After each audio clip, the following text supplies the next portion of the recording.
네, 안녕하세요. 사운드 아티스트 오명석입니다.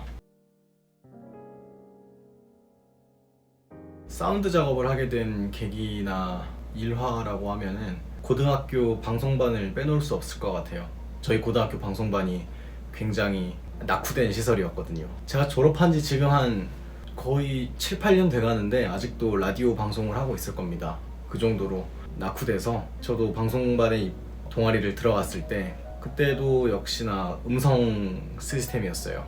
그래서 자연스럽게 사운드 시스템에 관심을 가지게 되고 그러다 보니 자연스럽게 소리의 세계에 관심을 가지게 되면서 사운드 작업을 하게 되었던 것 같습니다. 물론 뭐 전자음악이나 사운드 디자인에 대한 배경은 여러 가지 갈래로 뻗어 나가겠지만 그 근본적인 관심에는 저희 고등학교 방송반이 있었던 것 같습니다.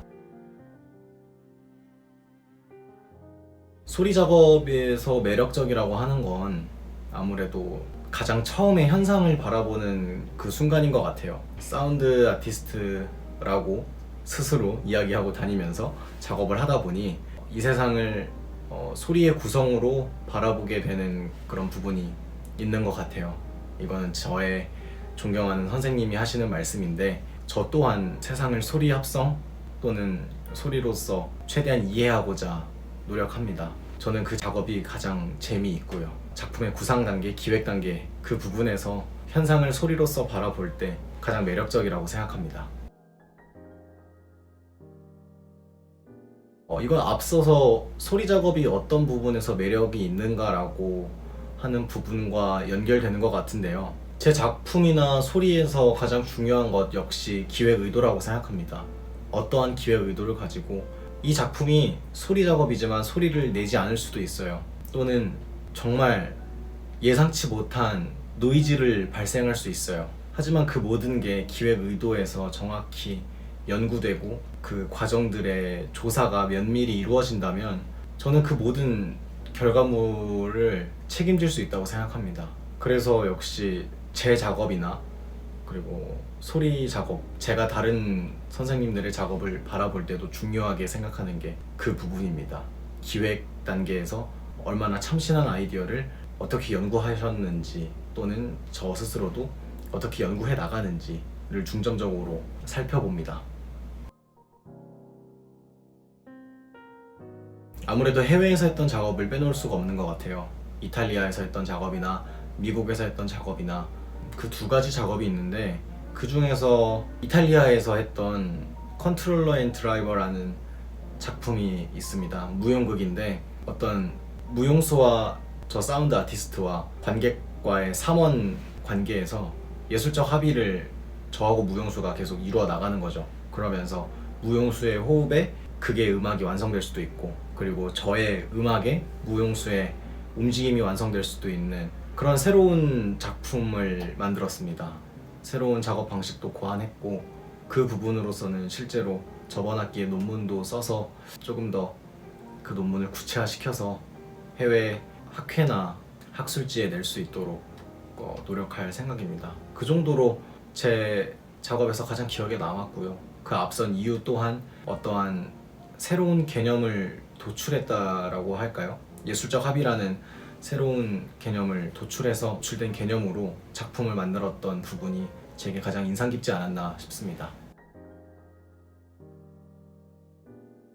저는 어느 발표에서도 이번 서울문화재단 발표에서도 이런 이야기를 했던 것 같아요. 존 케이지의 그 문장을 정말 좋아합니다. 기술자는 의식주를 책임져야 하고 예술가는 무의식을 책임져야 한다. 저는 예술을 하는 사람으로서 우리가 감각하지 못한 그 어떤 것을 우리 예술가 스스로, 작업자 스스로 또는 대중에게 조금 감각하게 해야 할 의무가 있다고 생각합니다. 그게 어떻게 보면은 예술의 본질이라고도 생각하고요. 여러 작가의 작품을 볼 때마다 항상 영감을 얻고 항상 작업의 아이디어를 얻어가는데 그 중에서도 특히 존 케이지 선생님이라고 하는 존 케이지의 문장들이나 작업들에서 가장 영감을 많이 받고 그리고 더 나아가서 제가 예술을 하게 되는 어떤 근간으로 자리 잡지 않았나 싶습니다. 잘된 작품의 기준은 워낙 많죠. 뭐 평단의 평가도 있겠고 그리고 누가 얼마나 그 작품을 보았느냐도 있겠고, 뭐 요즘에 SNS 시대에서는 좋아요나 팔로워도 있겠죠. 근데 제 스스로 잘된 작품의 기준이라고 생각하는 건 미술관이나 박물관이라고 할까요? 그런 곳에 가면은 유명한 작가들의 작업에는 스케치가 있습니다. 그 스케치가 몇 번의 스케치 과정을 거듭해서 이 작업이 완성이 되었는지를 보여주는 예술가의 집념을 담은 그런 스케치 작업이라고 생각하는데, 그런 것처럼 얼마나 그 결과물을 향해서 집요하게 고민하고 그리고 끈질기게 노력했는지, 그 과정을 보여줄 수 있는지 혹은 이야기할 수 있는지 아니면 작품에 나타나는지, 그런 게 기준이라고 생각합니다.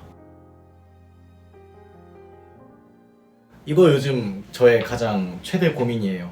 제가 운이 좋게도 좋은 회사에 들어갈 수 있는 기회가 생겼는데, 그런 회사에 들어가게 되면 지금 하는 작업들을 못 하게 되거든요. 그래서 지금 제가 가장 고민하고 있는 것 같아요. 현업에서 아티스트라는 것을 버리고 직장인으로서 일을 해야 되나, 아니면 내가 계속 이 작업을 이어나가고, 지금 제가 대학원을 다니고 있듯이 계속 저만의 연구를 해 나가야 되는지, 아니면은 제가 그동안 구축해왔던 작업 세계와 작품 세계를 확장해 나가야 하는지, 이런 부분에서 고민이 많습니다. 제가 직장에 들어가지 않는다라고 생각하고 계속 이 작업을 이어간다라고 생각했을 때, 저는 미래의 고전을 만드는, 미래의 고전 작품을 만드는 그런 작가가 되고 싶습니다. 마지막으로 한마디를 이게 저희 팀원들에게 해야 될 것 같은데요. 이번 여름에 만나서 정말 반가웠고, 그리고 여러 사람들 중에서 우리 4명이 모일 수 있었던 건 제게 있어서 정말 행운이었습니다. 서로 배경이 정말 다르거든요.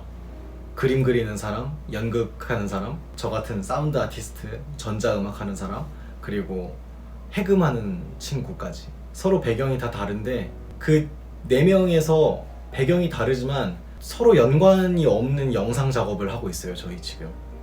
그러면서 4명이 모르는 영상을 향해서 달려가니 저희가 조금 더 끈끈해졌던 것 같거든요. 이번 여름에 친구들 만나서 정말 감사했고, 그리고 지금까지도 작업을 이어오고 있지만 앞으로도 우리가 서로 응원하고 안부를 물어줄 수 있는 그런 돈독한 사이가 되었으면 좋겠습니다. 지금까지 그래왔듯이 앞으로도 잘할 거라 믿습니다. 감사합니다.